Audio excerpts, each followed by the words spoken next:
Yes. Can you feel it? A lot of new music came out today. It's Friday.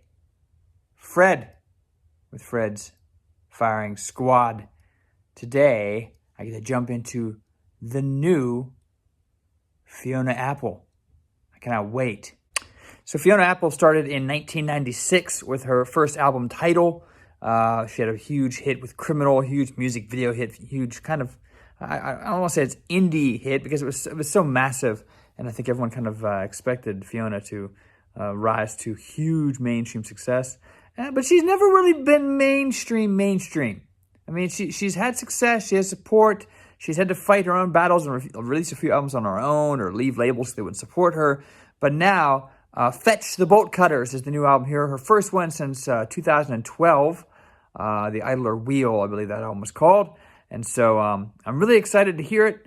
I've not listened to it at all yet. So this is my chance. So let's, I haven't gotten it on vinyl because it's not available on vinyl that I can see. So I'm just going to listen to it digitally for right now and kind of give you some feedback on what I think. Here we go.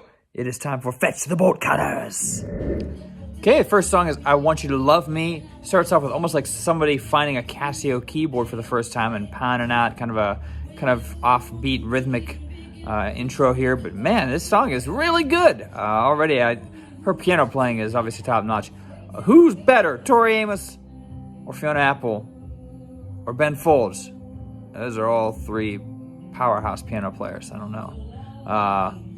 The answer is Elton John. No, I'm just kidding. But no, this first song it's got this very cool seething rage underneath it almost. And this is a great tone setter for the album. Already, I love this.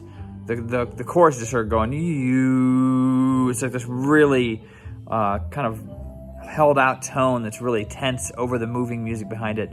And I Want You to Love Me is a great start to this. I can't wait to hear more of this album. This is really a banger to kick it off.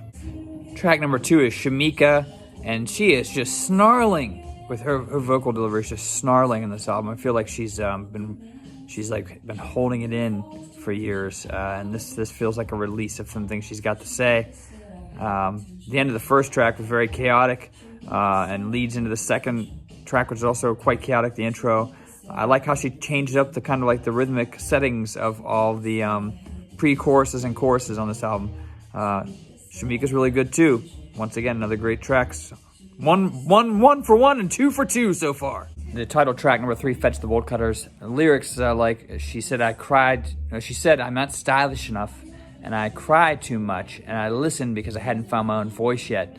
This sounds like she's almost like tired of being judged by a friend or someone near her here, and she's really pulling that relationship apart mentally out loud here. And I love how she layers her voices, Fetch the Bolt Cutters, and then she'll stack another layer on top of the next run through that line, and then another vocal line on top of that. I love doing that myself as a musician too. I really think it's a cool effect, and it adds to like this kind of soothing. It's a chaotic, soothing feeling in this song so far.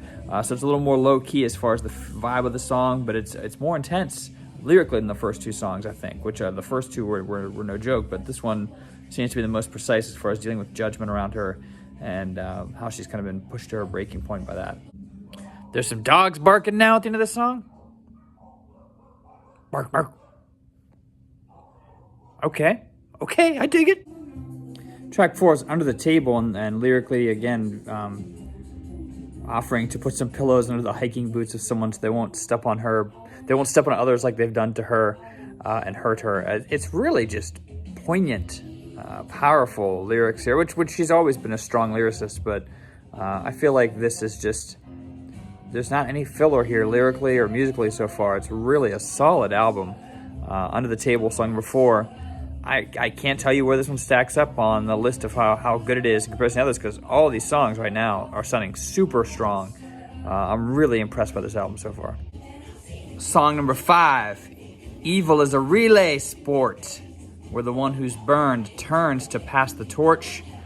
Rhythmically, it completely changes from verse to chorus. It's almost like carnivalesque during the verse, but then it's more swingy and bluesy during the choruses. Lyrically, sounds very much like she's taking apart our penchant for taking things that happen to us that are bad and then finding someone else to pass that hurt on to later. And that's true evil there, is how we pass on this cycle of harm to one another and judgment to one another. And Relay is completely different from the first 4 songs in the album as far as the style of it, I think, but lyrically it's right in that mode. It's right in that notch where she is right now.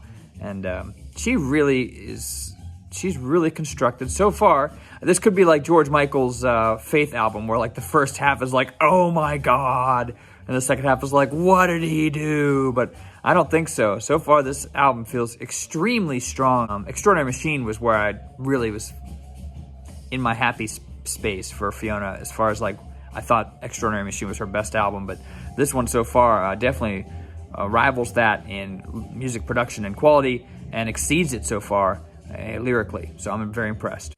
And then the end of Relay has this long kind of vocal droning that goes on afterwards, very gentle, and it kind of sends the track out in a whimper, but I really think it's pretty effective.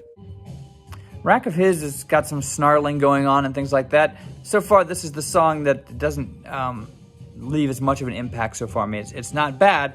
I don't know if it's quite as, it didn't start as strongly for me. It's still pretty solid though, don't get me wrong, but I think up until this point, she had set a tone that the songs were so top-notch. This one's still really good, but I don't think I dig this one quite as much as the first 4 tracks.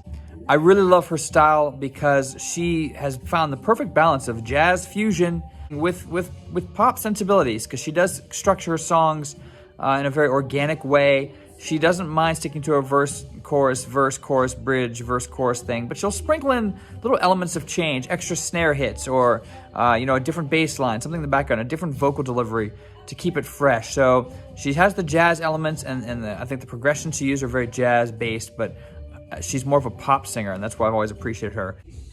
Newspaper is really strong, and there's not much musically going on. It's just more like a beat with vocal lines going over top of it, little ambient noises in the background. But the lyrics here, it's like she's singing to another woman about a man who perhaps they had both been involved with, who he's driving her away from her by telling lies about her, saying things about her that may not be true. It just feels very visceral and honest and true. And I think this is a situation that has happened to a lot of people in their lives. They've been in a relationship with someone, they leave, and then maybe that person falls in a relationship with someone they know, and then drives their friendship apart by telling secrets or lies about the former relationship. It's really a fertile ground for writing, and I think that she's written just about the perfect song for that. So this is song number 6 is also very, very strong here in Newspaper. Check that one out too. Ladies, ladies, ladies, ladies, ladies. Next track is Ladies. First of all, let me just say that besides the word soul, which is one of my least favorite words in the English language because it's so overused, the word ladies is probably my second least favorite word, because I feel like whenever you say anything that involves saying, hello ladies, or go over there ladies, or what's up ladies, something about the ladies thing is just creepy to me. Creeperific, I don't know. So I really appreciate that she's using this song and this addressing of ladies to address this kind of a topic. This album is so empowering to female culture, I think. It's just very strong. And it's not like a strong, like, well, I'm done with my man and I don't need him anymore, I'm going to be on my own. It's as strong as in, like, I'm done with my man and you're done with your man and we're all done with the men we've been with. Let's form a union and quit destroying each other. And it's just really, lyrically, wow. This album is really, really good. So Ladies gets a thumbs up for me, a double thumbs up as well. So go check it out. Ladies. No, see, I can't do that. That's terrible.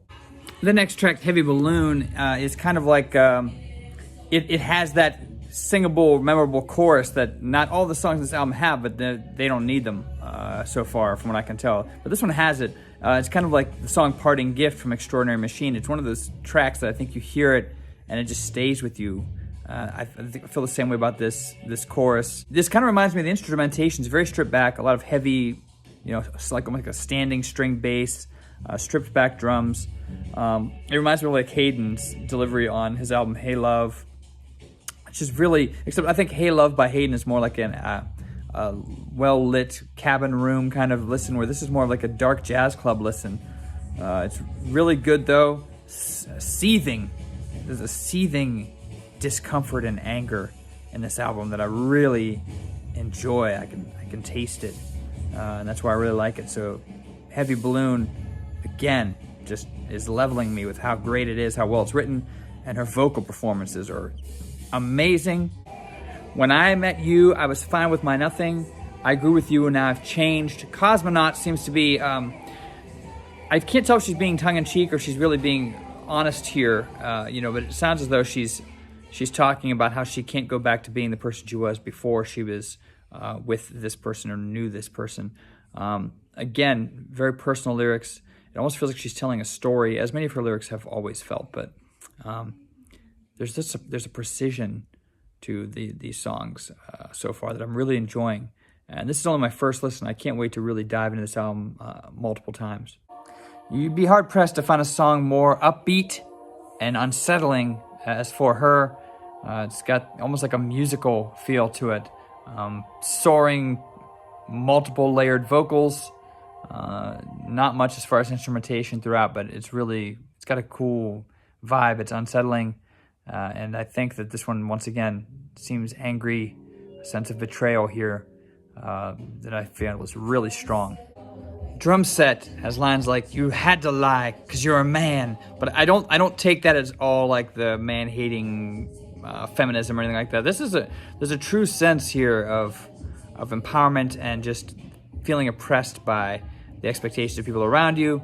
Drum set continues this. There's a lot of imagery of like instrumentation, like instruments themselves, like physical instruments, guitar necks, guitars, and drum sets. They sprinkled in some like musical imagery here into that oppression, the lyrics of oppression and suppression, more than anything else, just by maybe the expectations of people around her. So that's interesting. If you had to trace that narrative and why those are so interwoven in here, that'd be interesting.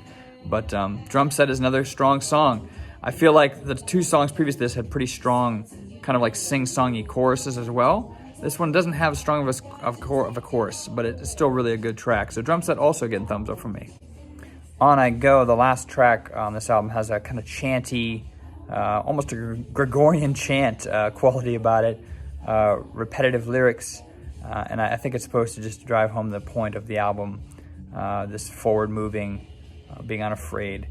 And I'm trying to talk a little slower because I feel like I've been talking very quickly during this review because I'm so excited about the album. But yeah, I feel like the last track is, it's not one of the stronger tracks in the album, but it's not bad. If this song was on the album, I don't think the point is reinforced by this song at all. So it's just kind of there, unlike almost everything else on the album. Okay, so that's pretty difficult.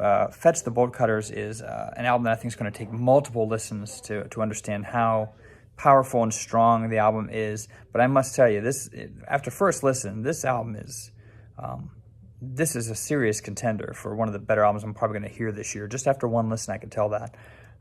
It's going to need multiple just to get the lyrical meaning, process it. The musical movements, everything about the song is about the album is very strong. I really think this is going to be, in retrospect, her strongest album thus far. It really is good. There was the song in the middle. There's one song in the middle that I think song number 5 I wasn't completely sold on. And the last track is not wonderful. But overall, I'm going to give this album a 97 out of 100. It's really, really an excellent album. I may even be rating it a little low there. But this has to be one of my favorite albums of the year by the end of the year, I'm sure. It's really strong. If you haven't heard Fiona Apple, make sure you fix that. And really, go hear Fetch the Bolt Cutters right now. Because it's only available digitally. I'm hoping they put it on vinyl because I want that. But it's just really solid, so go check it out. Maybe you won't like it as much because that's just like my opinion, man. Fiona Apple.